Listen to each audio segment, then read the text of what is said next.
Hi everyone, and thanks for hanging with Big Paulie again. Today I have something a little bit different to show you. I purchased a Hamilton Beach number 18 milkshake mixer. It said broken, and I'll explain why I got it. I have another one that the bearing on it is worn out, and they don't make the bearing anymore, so I started searching for another one that I was hoping I could take the two to make a working one. When I found this one, it was in black. Black is a hard color to find. It's pretty rare because it was only made for bars.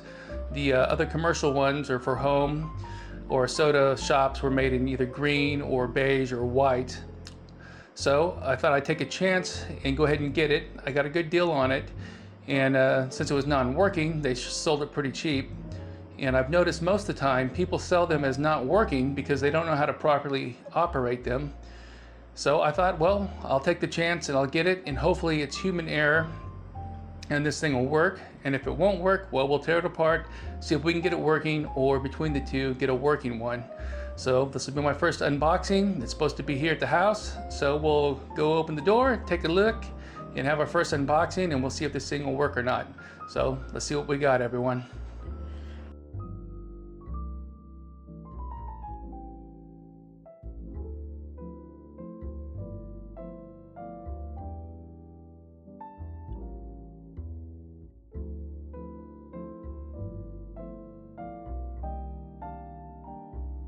It is heavy because it's cast iron.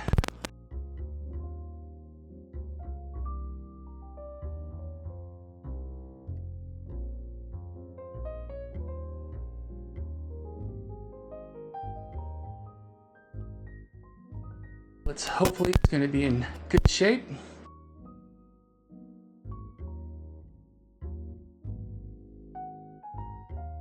We'll open this sucker up and take a look.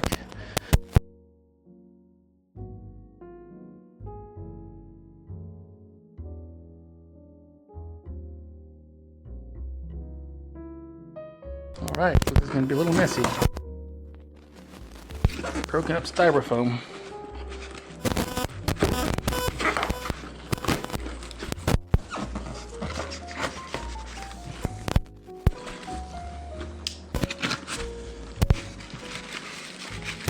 I'll put wood in it too. So I went to it pretty good. A lot of times they're not careful and they break the head. And you cannot get that part either. That did not get damaged.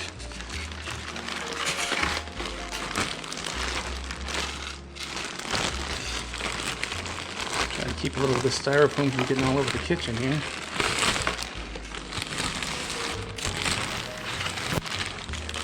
Ooh, so far so good, everyone.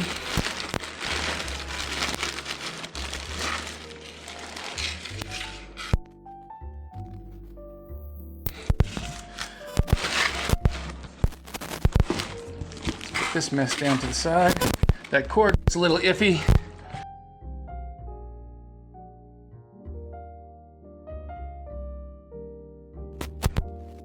Sorry about that. Probably sounds horrible.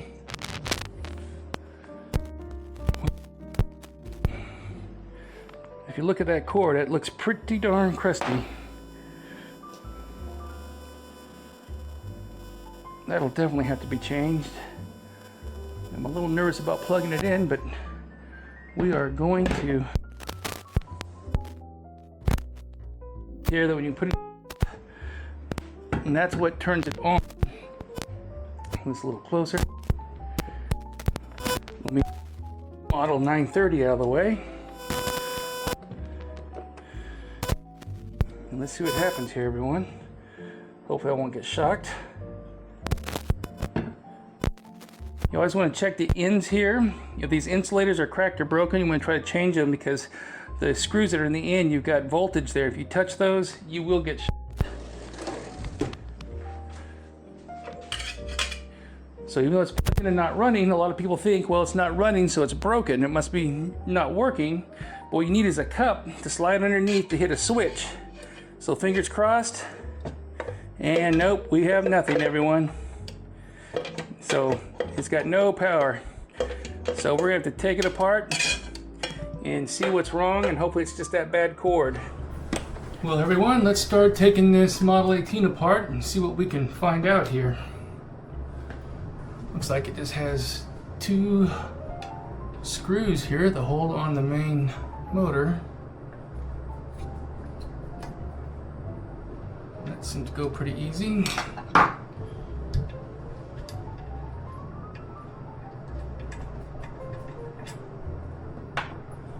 Let's see what's on the other side. That one's a lot tighter.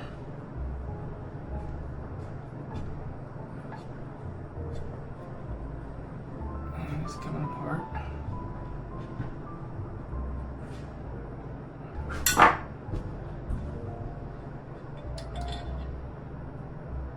Alright.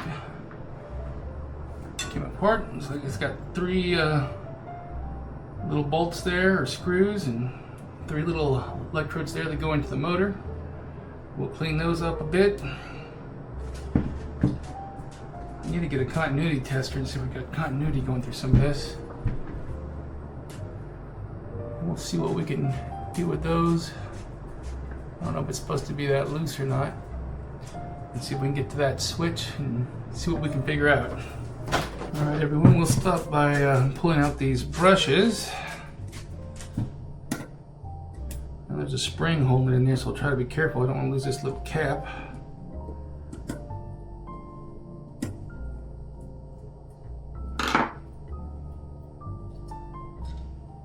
There's the brush, the spring, and that tiny little cap. I'll set those to the side. I'll clean that up and put it back together. I'm kind of concerned the switch is awful. It's kind of floppy, but this thing's probably 80 years old.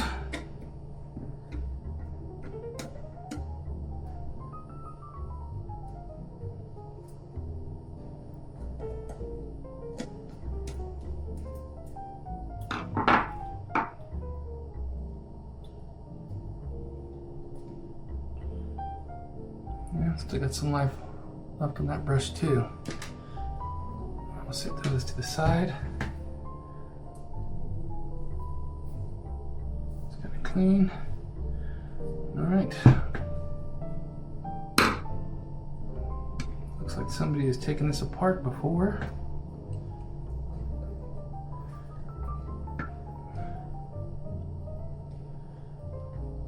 I mean, it's not working, so how bad can I mess it up, right?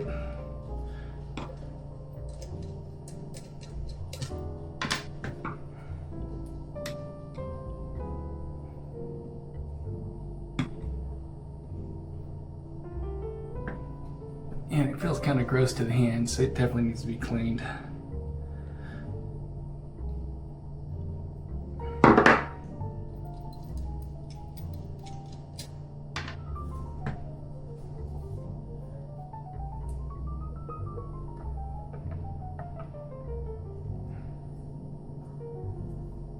Okay.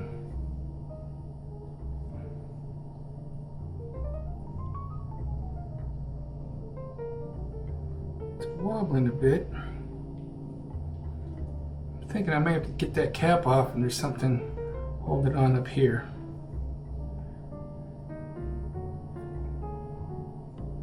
So we will do that next. See how we can get that without marring it up.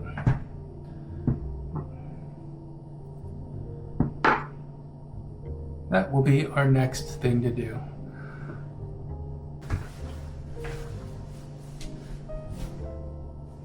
Okay, I'm going to take a microfiber cloth here. A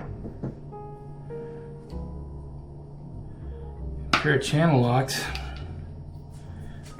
I'm going to try to gently see if I can get that cap off without marring it up. Just put enough pressure on there to so I can get it to move a little.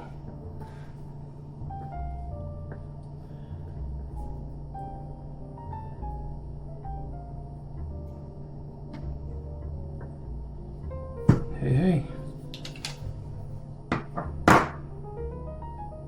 Yeah, didn't leave any marks. Looks like we have a nut on top, maybe like a spanner wrench. Looks like somebody had a hard time with it because it's all beat up and beveled out. I'm gonna try to do the same trick with the channels here if I can get it on it. Looks like it's brass, so hopefully it's not on too tight. If I can get it without getting onto the threads here. Oh, it seems to be like finger tight.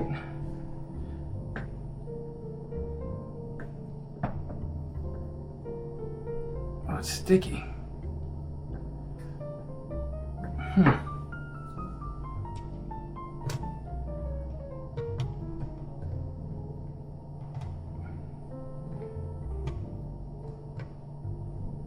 Either sticky or under pressure, one of the two.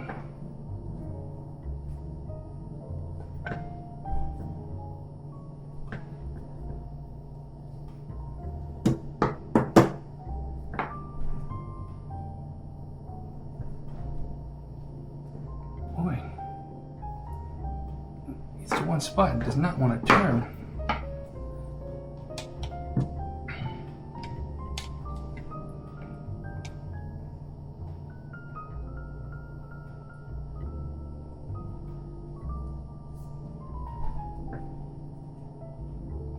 Hope someone didn't cross thread that.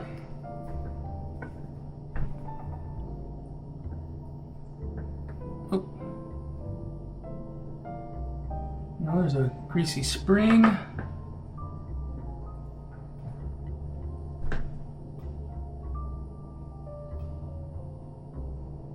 And it looks like just a greasy bearing. Bearing maybe. So there's nothing really there.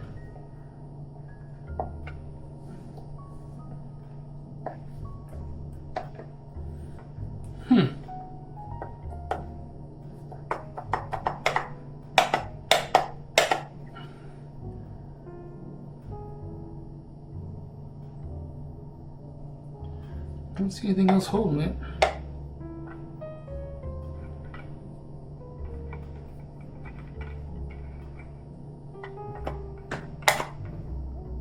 Maybe it's just a tight fit. May have to get a mallet and give it a bump. Let's see. Alright everyone, I just had to pull really, really hard to get this off. Looks pretty dark and charred in there. It might be carbon or the way it looks. And that looks pretty corroded up in here. It's kind of strange. And this all looks dirty. So I'm gonna clean that up a bit. And see what I can see in here if I can clean some of that carbon off. Let's see if we can get this thing to work. So that'll be the next step. We'll give it a clean up the best we can, and then I'll get back to you and we'll see where we're at. Well everyone, I cleaned everything up with some alcohol. You can see that it made those electrodes look a little bit shinier, a little nicer, if you can see it. When I lined it back up, I made sure I had the vent holes to the back like it was. I know that the bolts should line up with these ears, so we're going to try to put those back in. I think the problem more than likely is going to be in the cord, but we'll get it back together and we'll try it out. And we'll see what she does. And if it does nothing, then next we'll have to try to take that base apart and figure out how to get the wiring out and see what we can clean up. And we've got to do it anyways because it definitely needs a new cord. That cord is very old and falling apart. It does not look safe at all.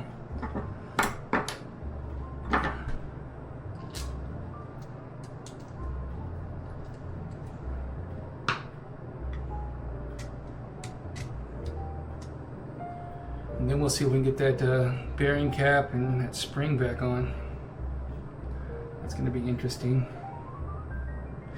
It did have a lower bearing. I should have showed you guys. At the base. But it seemed to be in there pretty solid. I didn't try to move it out. I think you'd have to take this whole shaft apart to get that out. It was moving pretty freely. I just added a couple drops of 3-in-1 oil just to make sure it turned pretty good. And it turns pretty easy.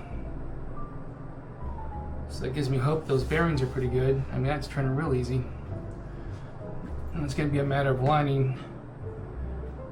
Well, it's not all the way in that bearing. So I'm going to have to figure out how to get that, go all the way into that bearing. Or the bearing down all the way on it.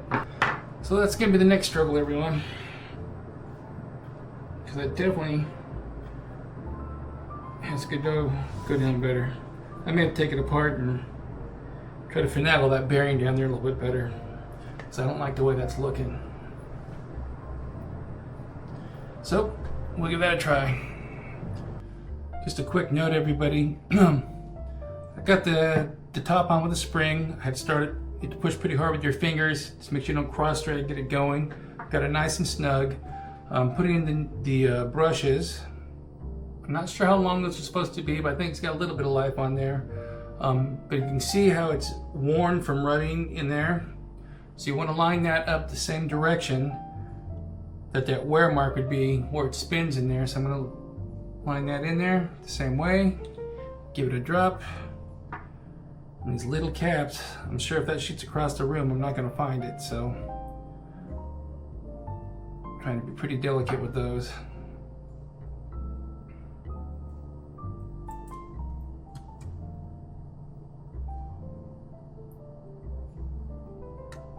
Right there, put it in snug. Everything seems to be spinning nice and smooth and easy. So I think on this end of it, this should be good. We're not getting it to start after we put it on this head. I'll clean these 3 up.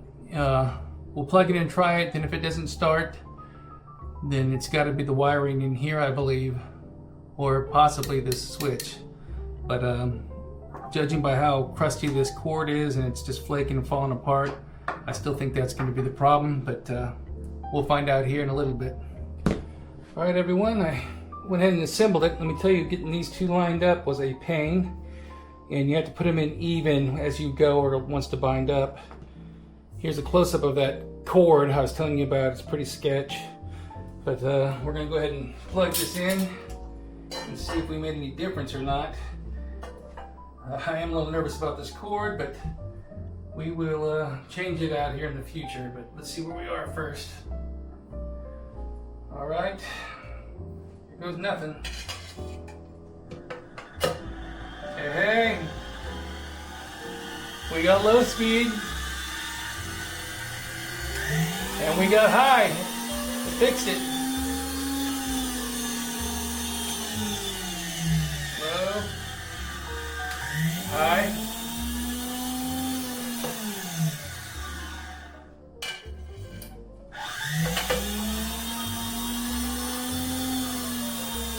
Struggling a little bit there. Maybe needs new brushes.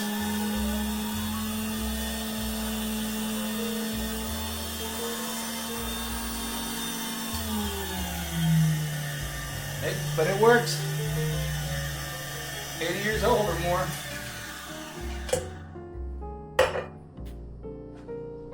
Well, thanks for watching, and thanks for hanging with Big Paulie, and when I put in a new cord, we'll see what we do on that one. Have a good night.